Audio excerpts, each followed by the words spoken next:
Thinking of selling your property? It really doesn't have to be a stressful process, so long as you engage the right professionals. Hi, I'm Kimari.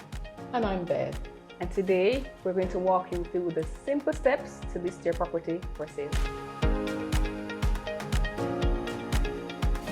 So, step one, we're going to engage a professional realtor. A qualified realtor that also comes with their own professional qualified team. As opposed to selling it by yourself. If you choose to sell it on your own, then you'd have to find your own professional. So you have to find your own attorney, you're gonna have to find your own valuator, you're gonna have to hire a professional photographer, and the list goes on and on and on and on. So engage a professional real estate company or person and you'll get a team. After you've engaged your real estate professional who will guide you through each step, you need to establish a price. That is vital. If you're selling a property, obviously you need to know what price you're gonna sell it for. We need to also kind of guide you. Sometimes it becomes a bit sensitive because we will mention certain things, and I think it really comes down to managing the expectations, because we have an expectation of this house that our granny left us from however long, and we know what personal value we put on that. right. But the person who is looking through the gleaner and looking at this 40-year-old house does not see what you're feeling in your heart. So we really have to try and manage your expectations. Sometimes it comes across as this is just us trying to look for more money or not doing enough for you, or being insensitive. But it's managing that process. It helps when you get the valuation done. Yes. But we really do need to hone in on what is the next person prepared to pay for your property. Next, you're going to need to prepare your home for sale. Pretty much what we say is view the property through the eyes of the buyer. If you are buying your home, what would you want to see? What would you want to happen? So look at it through the eyes of the buyer and you prepare the home. Bev always says, keep it, what does you normally say? Keep it clean, neat and tidy. Clean, neat and tidy.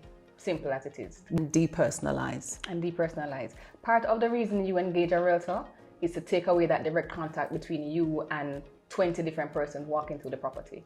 So take out your pictures, take out anything that could lead it back to you, so that when we take the photos and put it up on the listing, no one can identify that it's your property.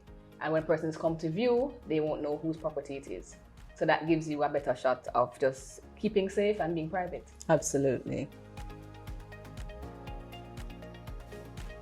And what we do as realtors as well is we vet the client. So we ensure that they are able to cover the cost of your home.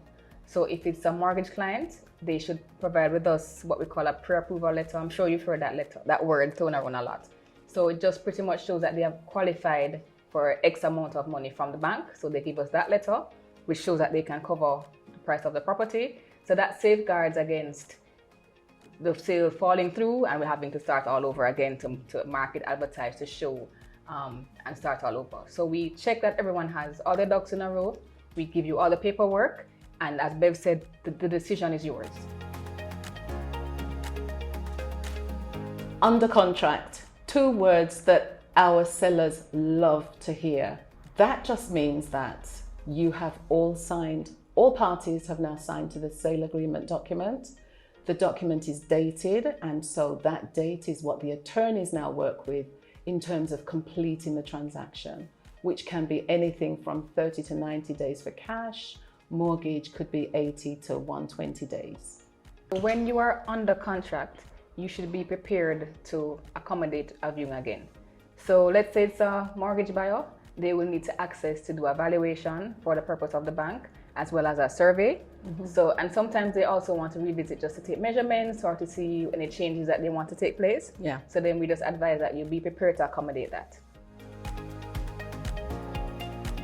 At the back end now, where you know you're gonna be closing, you need to prepare to move out of your home to give somebody else a chance to come in. Because most times it's vacant possession, unless otherwise agreed. And so you need to bear in mind that you have to start packing your boxes, put things in place, and know where you're gonna be going, so that we can wrap up in a nice, clean bow.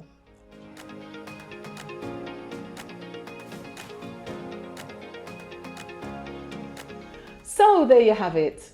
We've discussed how you as the seller can save time, money, and your efforts by employing, engaging a professional realtor.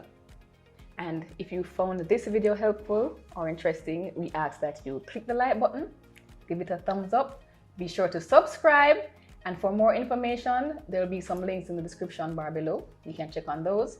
And we also ask that you, of course, as usual, leave your comments. We always try to get to all of them and give you responses. Thanks for watching. Look out for the next video.